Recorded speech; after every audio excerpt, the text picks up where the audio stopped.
Good Wednesday morning. This is the Great Basin Fire Potential Briefing for this Wednesday, July 11th. On the impact map, we continue with wet thunderstorms, a mix of wet and dry on the outer periphery here on Wednesday on the left, also for Thursday. However, on Friday, there seems to be good indication that we could get a push of drier storms across far northwestern Nevada on Friday and probably into Saturday as well. So that will be our main focus of concern. Winds will be diminishing during this time period. Here is precipitation over the past 24 hours covering much of Utah, parts of Wyoming, southern Idaho, and into the eastern portion of Nevada. And some of these darker blue shades are a ½ inch to an inch of rain locally in some spots.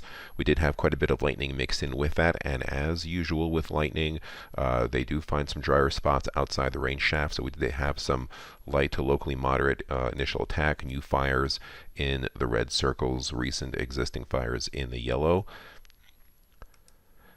And looking at observed precipitation over the past 7 days on the left-hand side, not including the last 24 hours, you can see heaviest amounts in the higher terrain of southern Utah. These green shades indicate a ½ inch or more of rainfall, and especially down towards the Mount Charleston area, parts of the Arizona Strip. But notice how dry across a good portion of western and northern Nevada. That's going to play a key role in the upcoming forecast.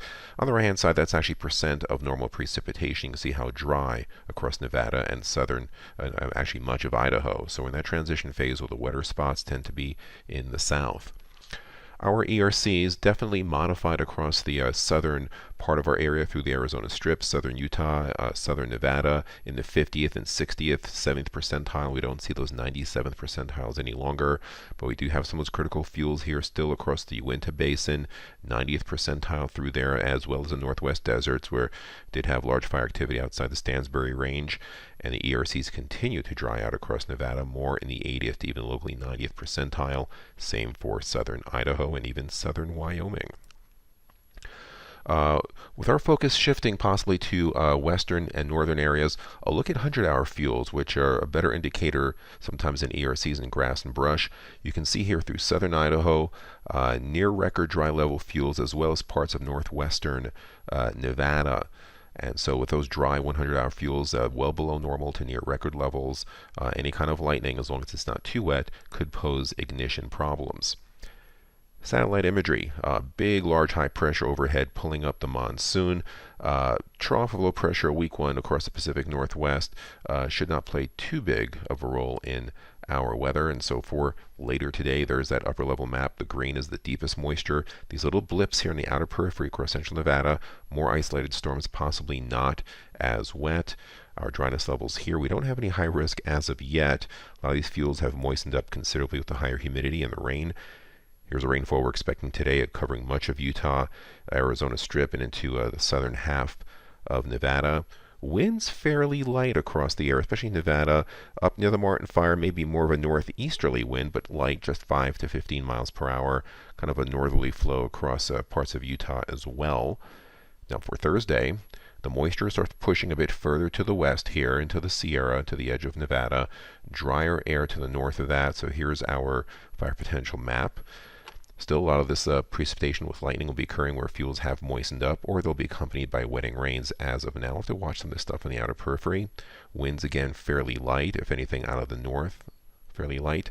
Now on Friday, this moisture deepens across parts of Utah and Nevada, and there may be just enough moisture here in northwestern Nevada to squeeze off some isolated thunderstorms. So with those drier fuels that we looked at, we do have high risk for lightning across a large portion of northwestern Nevada. Precipitation that day will be pushing in towards the Sierra and outside of Reno. Now keep in mind, even though there's no precipitation through here, it doesn't mean there won't be lightning. The low levels will be very dry. There could be some precipitation aloft evaporating before reaching the ground. No significant winds to speak of. 3-day precipitation totals. Now further down the road, Saturday, high pressure overhead through here. A few blips of gray that you see through here, just enough moisture to trigger scattered to isolated storms on the drier side. So high risk not only for northwest Nevada, but also southwest Idaho. Also in coordination with Pacific Northwest, which has high risk for that same lightning across parts of southern Oregon. Now on Sunday, it looks like that moisture starts to dissipate and get pushed to the south. Monday, high pressure builds in, but we also see drier air starting to push in, the deeper monsoonal moisture being pushed to the east and to the south. Dryness levels on the right-hand side. And then on Tuesday, high pressure builds in, but it's building in a way to bring in drier air across northern Nevada, northern Utah, Wyoming, all of Idaho, and even down into southern Utah. The deepest moisture getting pushed down into Arizona and New Mexico. 7-day precipitation totals, again, heaviest across the higher terrain of central and southern Utah and the Arizona Strip, as well as parts of eastern Nevada. Not as much in areas where we could see critical lightning. The 8 to 14-day outlook, above normal temperatures, especially across the western portion of the Great Basin. Monsoon will still be in swing here, but we'll see how far north it gets during this late July period. This concludes our briefing. Have a great day.